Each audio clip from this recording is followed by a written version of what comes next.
Hey, it's the Right Rican, and today I'm going to talk about executive orders, which obviously most people watching here on YouTube uh, don't know me. The people who do will know I've been against executive orders for years. It's not nothing new. Didn't like it when Trump did it, but I didn't catch a fit about it because it's basically what presidents do. You know, it's it's a symptom. It's a symptom of a system that's basically going against itself. This is not what. This is not the way we were meant to be governed. But it happens in every president, and it just gets worse and worse. And like I said, it gets worse and worse. And the media, basically, if the media likes you, it's okay. If the media doesn't, then they're going to make a big deal about it. So when Trump did stuff, the past 4 years, of course, Trump's a dictator, Trump's this, Trump's that, he's the worst person in the world. Okay, comes the next president, Joe Biden. The media love him. So here we go. Instead of having any sort of outrage, no, because they like the president, because they like the agenda, they like the stuff that he's pushing. Now it's okay to do it.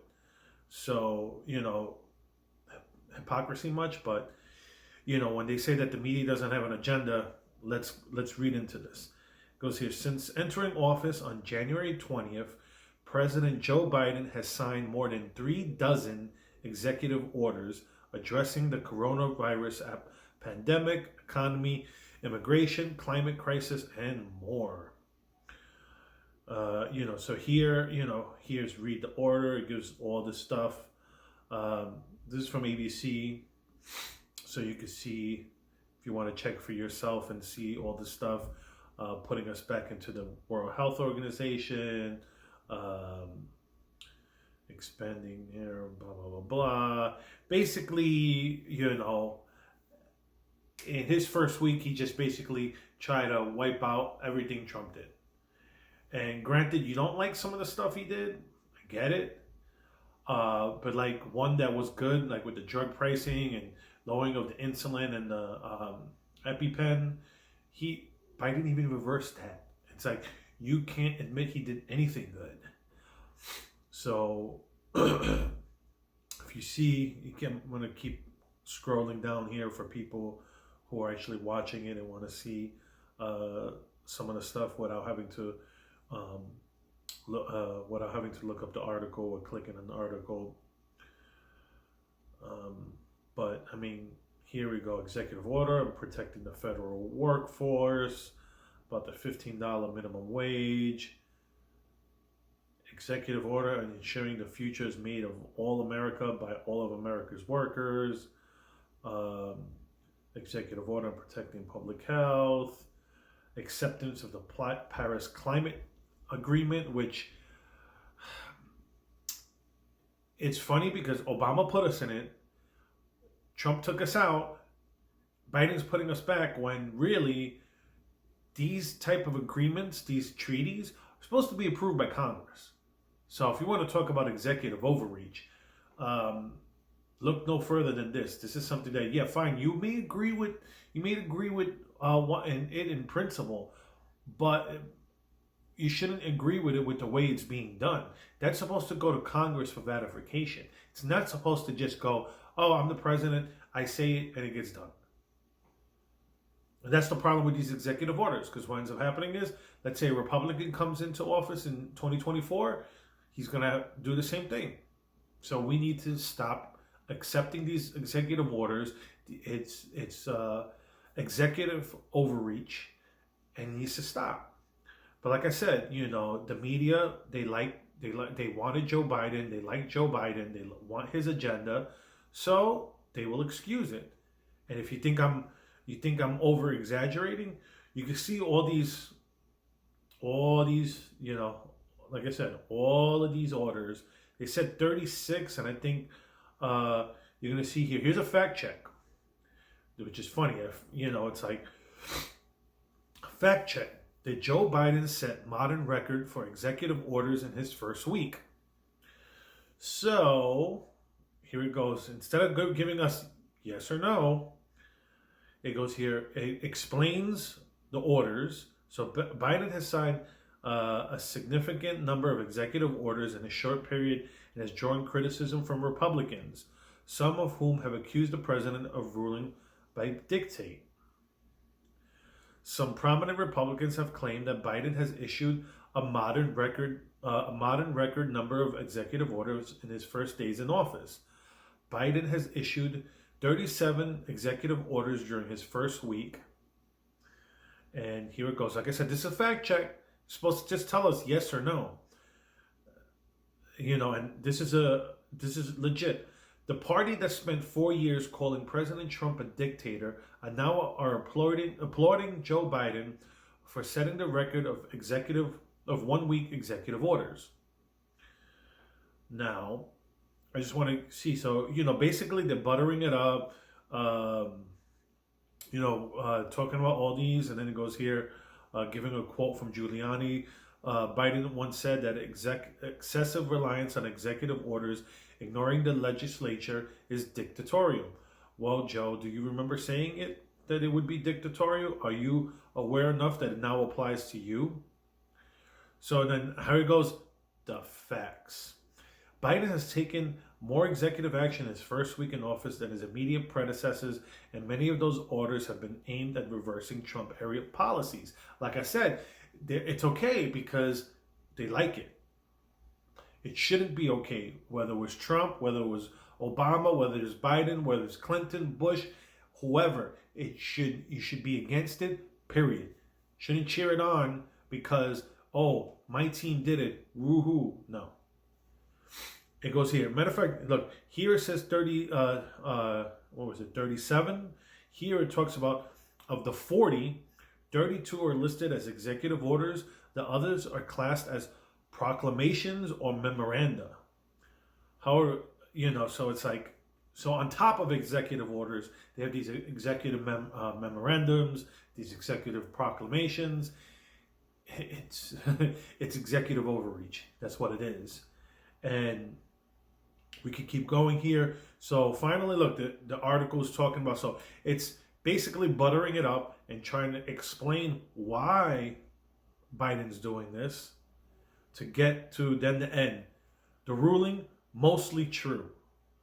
While not all Biden's executive actions are executive orders, he has issued a modern record number in his first days in office, far outpacing his immediate predecessors. However, many of these actions are aimed at reversing controversial policies from the previous administration. So it's no, you can't go mostly true. It's true. It's not mostly true. It's true. So what was it? Did Joe Biden set modern record for executive orders in his first week? True. That's it. But with these fact checks, that's when people tell me, oh, well, this fact check said that. Well, look, when you get here and it's saying that it's mostly true, here it goes, that it's mostly true. It's true. It's not mostly true. It's true. You could put your caveat because you agree with why he's doing it, but he's still doing it. And that's what drives me nuts. That's where when you see these this is one of the things this is what drove me nuts during the Obama era, was because this is what the media did. The media always would cover up for him, and it would drive me nuts because I'm just like, don't people think for themselves? Don't people go, hey, didn't last week they said this was bad and now this week they're saying it's okay? So we can't, it shouldn't matter because who you voted for is doing it. You should be against it. And like I said, these fact checks should be true or false. That's it. You shouldn't caveat it because of, you agree with the person or not. If you can't do your job as a fact checker, then don't do it. It's either true or not. And this saying mostly true, you're sugarcoating it. That's all you're doing. And that's what the media did for 8 years under Obama, and they did the exact opposite for the 4 years of Trump. Everything he said was a lie. So it's like, if he said, I ordered a pizza yesterday, false. He ordered a pepperoni pizza. Come on, really? That's him lying. That's how they'll do it. Stupid shit like that. Oh, damn. Stupid stuff like that. Where they'll omit. It was omitted, and then they'll be like, oh, well, you didn't say that part, and it was like, it's just, I had a Diet Coke, not a Coke. Sorry. So, anyways, this is the problem. This is where we're headed. Doesn't,